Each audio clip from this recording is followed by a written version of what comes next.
BRS MLC Pochampally శ్రీనివాసరెడ్డికి మరోసారి పోలీసులు నోటీసులు ఇచ్చారు. ఫామ్ హౌస్ లో కోడి పందాలు నిర్వహించిన కేసులో రేపు విచారణకు హాజరవ్వాలంటూ నోటీసులు అందించారు. మాధాపూర్లోని పోచంపల్లి శ్రీనివాసరెడ్డి ఇంటికి మొయినాబాద్ పోలీసులు నోటీసులు అంటించారు.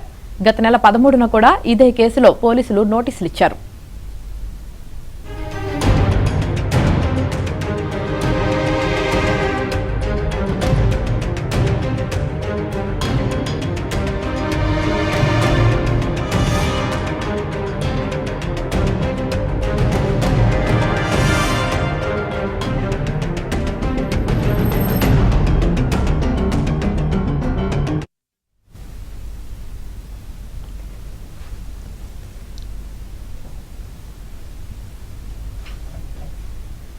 బీఆర్ఎస్ ఎమ్మెల్సీ పోచంపల్లి శ్రీనివాసరెడ్డికి మరోసారి పోలీసులు నోటీసులు ఇచ్చారు. ఫామ్ హౌస్ లో కోడి పందాలు నిర్వహించిన కేసులో రేపు విచారణకు హాజరవ్వాలంటూ నోటీసులు అందించారు.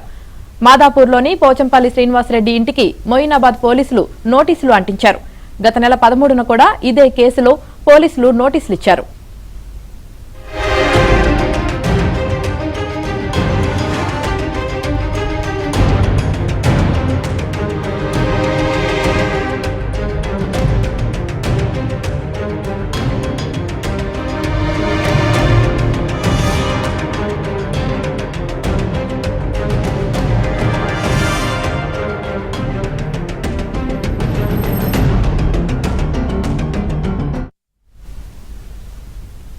బీఆర్ఎస్ ఎమ్మెల్సీ పోచంపల్లి శ్రీనివాసరెడ్డికి మరోసారి పోలీసులు నోటీసులు ఇచ్చారు. ఇక దీనికి సంబంధించి పూర్తి సమాచారం మా క్రైమ్ కరెస్పాండెంట్ ప్రవీణ్ అందిస్తారు. ప్రవీణ్, గతంలో ఫామ్ హౌస్ కేసులో అంటే ఫామ్ హౌస్ లో అక్కడ అసాంఘిక కార్యకలాపాలు కొనసాగించారని, మరోవైపు కోడి పందాలు నిర్వహించారంటూ కూడా గతంలో ఎమ్మెల్సీ పోచంపల్లి శ్రీనివాసరెడ్డికి కూడా నోటీసులు ఇవ్వడం జరిగింది. ఎందుకంటే ఆ ఫామ్ హౌస్ ఎమ్మెల్సీ పోచంపల్లి శ్రీనివాసరెడ్డికి సంబంధించినటువంటి ఫామ్ హౌస్ చాలా మంది ఏపీ నుంచి తర్వాత ఇతరత్ర వేరు ప్రదేశాల నుంచి అక్కడికి వచ్చిన తర్వాత 100 మంది అక్కడ కోడి పందాలు ఆడించారనేటువంటి సమాచారంతో పోలీసులు రైడ్ చేసినటువంటి సందర్భం కూడా కనపడుతుంది. రైడ్ చేసినటువంటి సమయంలో ఆ ఎమ్మెల్సీ శ్రీనివాసరెడ్డికి సంబంధించినటువంటి ఆ ఫామ్ హౌస్ కావడంతో గతంలోనే ఒకసారి నోటీస్ ఇవ్వడం జరిగింది.